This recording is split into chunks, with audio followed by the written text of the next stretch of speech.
കോളേജിൽ പഠന സമയത്ത് ദേഷ്യമുള്ള ഒരു സാറ് വരുന്ന വഴിയിൽ കുറച്ച് മൂത്രം കവറിനകത്താക്കി സാറിന്റെ നേരെ എറിഞ്ഞു.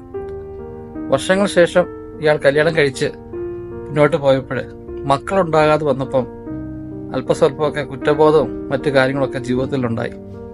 അയാൾക്കൊരു സംശയം, അന്ന് സാറിന് നേരെ മൂത്രം എറിഞ്ഞാണോ തന്നയ്ക്ക് കുഞ്ഞുങ്ങളുണ്ടാകാതെ പോകുന്നതെന്ന്. അങ്ങനെ ഗൾഫിലെ ജോലിക്കിടയിൽ നിന്ന് വർഷങ്ങൾക്ക് ശേഷം ഈ സാറിനെ അന്വേഷിച്ച് കോളേജിൽ വന്നു. സാർ റിട്ടയർഡായിട്ട് വർഷങ്ങളായെന്നും സാർ എവിടെയാണ് താമസിക്കുന്നതെന്ന് അറിയത്തില്ല. 1.5 വർഷം എടുത്ത് സാറിന്റെ വീട് കണ്ടുപിടിച്ചു. പക്ഷേങ്കിൽ അപ്പോഴേക്കും വളരെയധികം താമസിച്ചു പോയിരുന്നു. സാറ് മരണപ്പെട്ടു പോയി. ഇന്നും അദ്ദേഹം ആ ഒരു വിഷമം ഭാരം പേറി ജീവിക്കുകയാണ്. ഒരുപക്ഷെ അതൊന്നും ആയിരിക്കത്തില്ല അയാളുടെ ജീവിതത്തിലുള്ള പ്രശ്നം.